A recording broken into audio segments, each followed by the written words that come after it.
you go.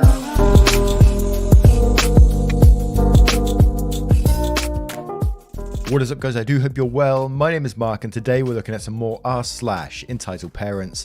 If you're new here, please consider hitting that like, that subscribe, and maybe that notification bell too, as it truly helps our channel out. And we have another new member to our channel, Savage Ink Studios. Thank you very, very much, and thank you to the members of our channel. It truly helps keep me going.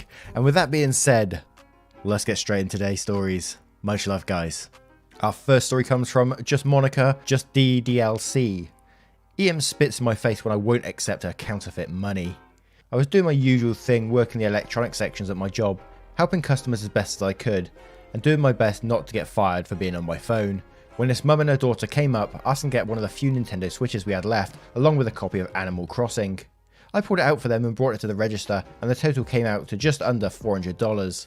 The mother, henceforth to be referred to as EM, hands me 4 $100 bills, and this is where the problem starts. Recently, the store I worked at had a massive issue with counterfeit bills, so now the new store policy is to run any bill over $20 through this machine that will test it and determine if it's legitimate or not. In the event the machine determines that it to be fake, we're ordered to call a manager down right away, and under no circumstances are we able to give the money back. I already had some small red flags going off, since these bills felt way too much like regular paper. But when I started to run the bills through the machine, EM started demanding to know what I was doing, which set off another red flag in my brain. I let her know what I was doing, and she got very defensive right away, telling me how the bills were real and how she had just picked them up from the bank. When I told her that was store policy, she got very irritated and told me to hurry up and looked really jumpy, just constantly looking around and swaying back and forth like she was on something. I ended up running all the bills at least 5 times each, and every time the machine said they failed, whatever authenticity check it ran on them. At that point, I started following store policy and called the manager down, while trying to play it off like it's just a simple glitch we needed fixed. I guess she got spooked by that because she immediately demanded I gave her money back, saying how she'd go somewhere else. When I told her I couldn't, she went into full Karen meltdown mode, pulling out her phone to record me, demanding to tell her my full name, and worst of all, kept insinuating that I was treating her this way because she was a person of colour. For whatever reason, the manager was taking forever to come down, and things were only getting worse as EM continued to make more of a scene. When out of nowhere, she tried reaching over the counter to grab the Switch. I managed to pull it out of her reach just in time. I got on a walkie-talkie to call security, when all of a sudden she spits in my face, calls me a cunt, then storms out the store, with her kid who was screaming and crying. Maybe 5 minutes later the manager comes down, and I get to explain what happened. He ran the bills through the machine and got the same result of all them failing, and maybe half an hour later I was given a statement to some rather disinterested looking cops. I called my boss after that, and she said I could go home a few hours early if I wanted to, which I took her up on. I got home, took a couple of showers, and thought I'd share how shitty my day went. Yeah, surely that EM should be arrested for spitting in your face during what's going on right now. There's no way you could be spitting in someone's face. I think even in some places it's called an act of terrorism now as well. So yeah, there is that. Also, your managers needs to be spoken to as well. If he's taken that long to come and help you, that's just not on, you know. When that's going down, come on, man. Our next story is from Bath Queen. I need that toilet paper. So here's a quick one that happened to me at the beginning of quarantine, right when all the rushes on the supermarket started and the paper goods started vanishing. I got a call from my mother at like 7 AM telling me to switch on the news and that I should probably run to the store now.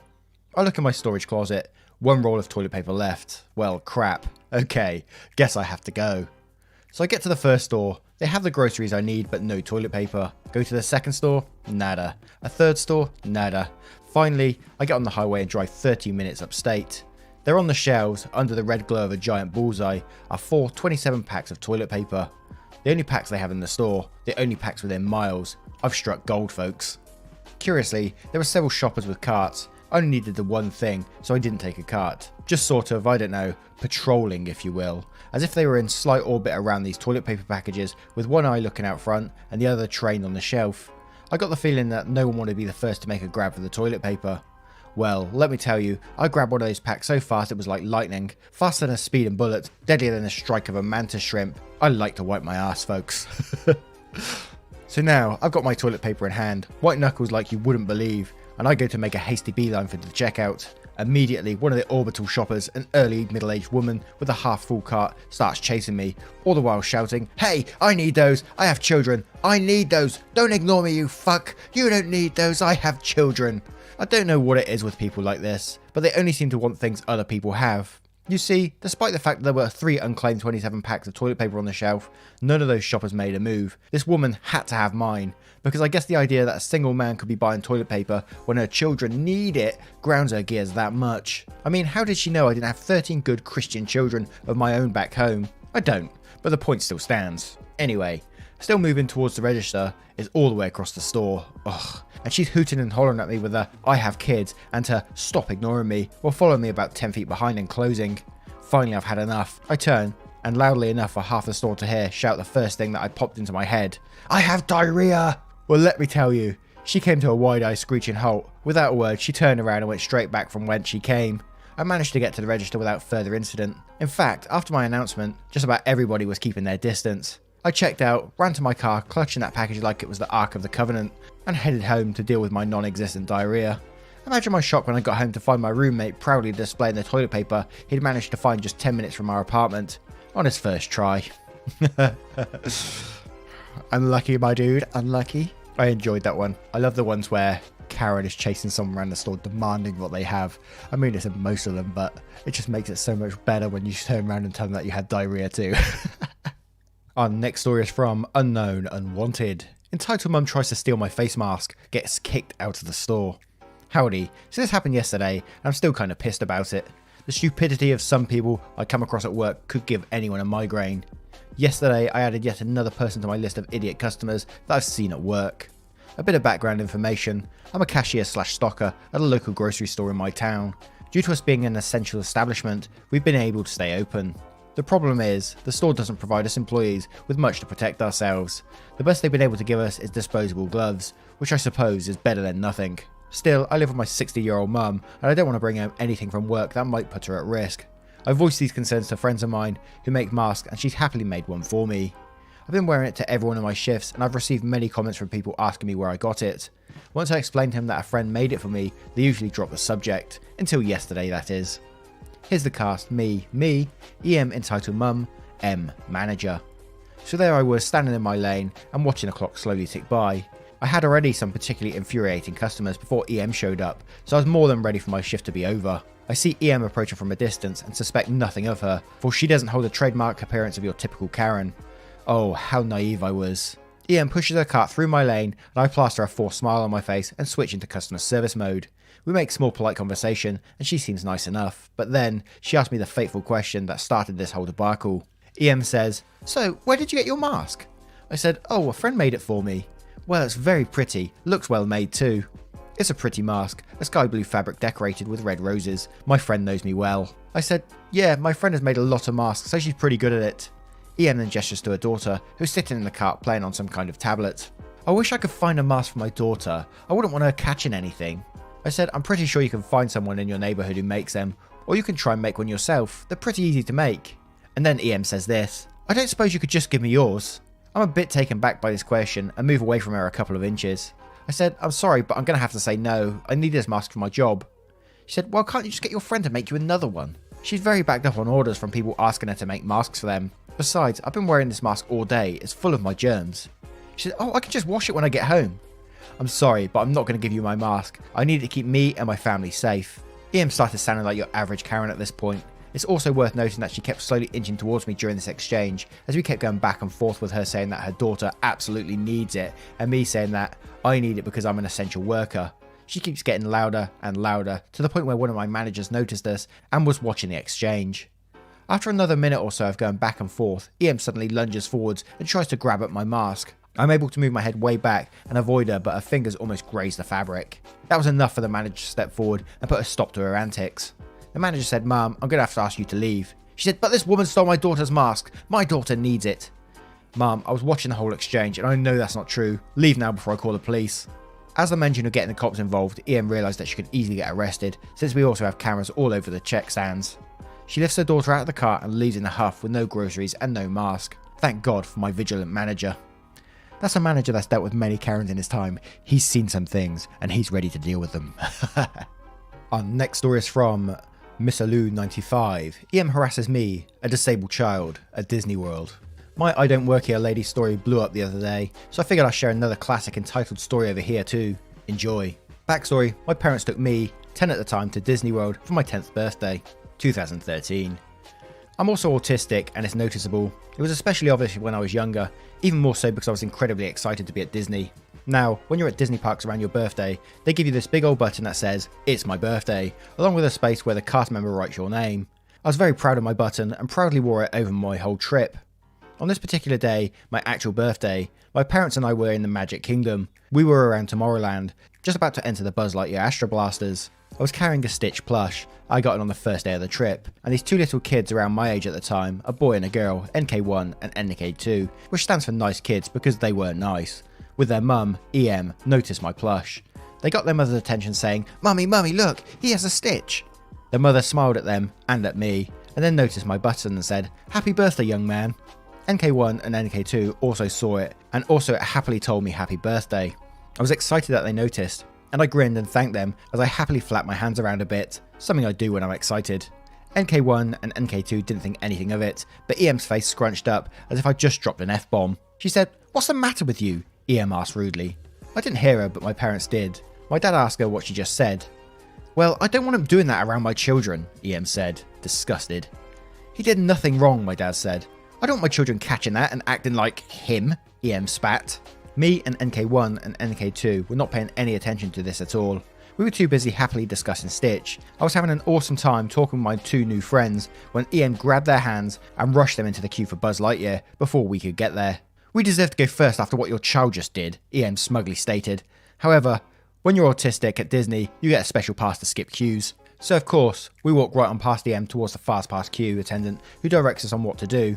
She's throwing a fit about us cutting the line as my dad presents the pass to the attendant and EM totally shuts up seeing the actual pass. This was before it was called digital. Talk about justice. The funny part is that if she bothered to look at the other pins on my backpack, she'd have known from the get-go that I was autistic, as I have a couple of buttons in there in case I got separated from my parents. Also, at the time, I thought EM was just mad we skipped the line. I had no idea she was an ableist beforehand. Again, me and NK1 and NK2 were having a nice happy little kid conversation, so this didn't ruin my day at all. Side note, a lot of guests and cast members saw my button, and I flapped my hands every time. Sure, I got a few raised eyebrows, but nobody said anything, especially not as blatantly rude as EM. Even the characters went out of their way to show their excitement. This was an awesome trip. I hope NK1 and NK2 are doing well, and I still sleep with that Stitch plush every night. Firstly, good choice, Stitch every time. Secondly, what the hell? Why does anybody do that? I mean, the kid's excited. If I saw a kid flapping their hands around, I wouldn't automatically think autistic or anything like that. I think they are excited, you know, being in Disney, having a great time. Yes, they do weird things. Children do strange things when they're excited. These Karens are crazy, man. Our next story is from Spoopy Bun Bun. Great name. EP tries to convince me that celiac disease isn't real. EP in this story was one of my relatives, and this was at a restaurant years ago with EP spouse, and my mum. For context, I was diagnosed with celiac at 14. My doctors think it's been a lifelong issue for me, rather than something that spontaneously developed due to the sheer damage on my intestines. Anyways, here's how this goes. I say, "I've never had Greek before, what's gluten-free?" The EP says, "The saganaki is really good, let's get that to start." My mum, "That has breadcrumbs in it, let's ask if there's a separate gluten-free menu." The EP says, "It's just a few breadcrumbs, it's not that bad." I say, "Actually, and I get cut off by EP. "They're so small, and it's just a dusting." I said, "Yeah, but," and I get cut off again. "Can't you just cheat a little?" "Know it, and cut off again. This whole gluten-free fad is just a phase." To which I say, "It's a medical," and again, "We're on a road trip, enjoy yourself." I have been, and it's just that, God, kids and trendy diets these days. My mum was at the side of the table talking to the waiter, who was very observant and empathetic. She explained that's not a preference, they have a legitimate medical condition. I think he saw how uncomfortable and upset I was getting with EP, because he didn't even charge us for the extra modified saganaki. Mum and I slipped him a 50% tip at the end.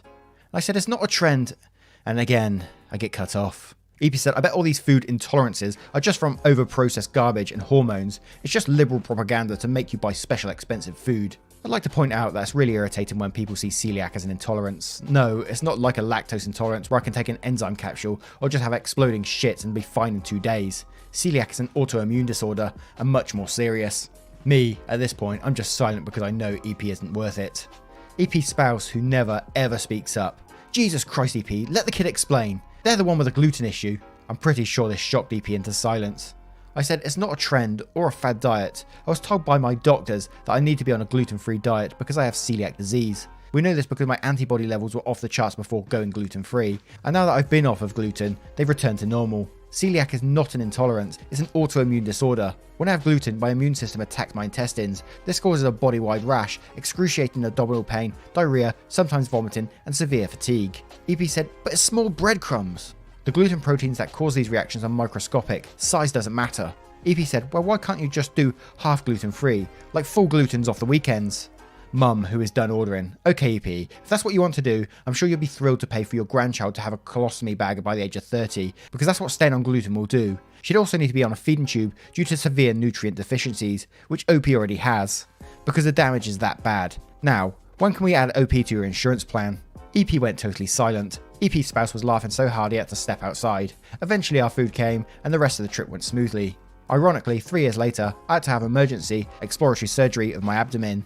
I was in the ER because the pain was so bad, we thought it might have been in my appendix, which there was a family history of, but the ultrasounds couldn't see shit. It turns out I have about 6 inches of scar tissue in my abdomen, which is the likely result of celiac damage. In some parts, it actually wraps around my colon and small intestines, so when there's any inflammation, the scar tissue constricts them. Ouch. That last bit sounds really, really painful.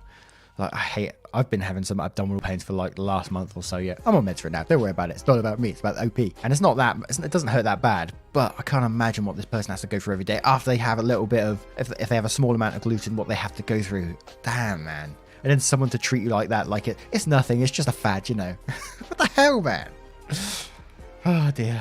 Anyway, guys, I hope you've enjoyed today's episode. If you have, do me a solid and hit that like button right now, as it will truly help me out. It really does. And thank you for the time out of your day. It is truly, truly appreciated. If you'd like to see more episodes, don't forget to hit that subscribe button and click always on that notification bell to inform you every time I post a video. And I will see you in the next one. Much love, guys.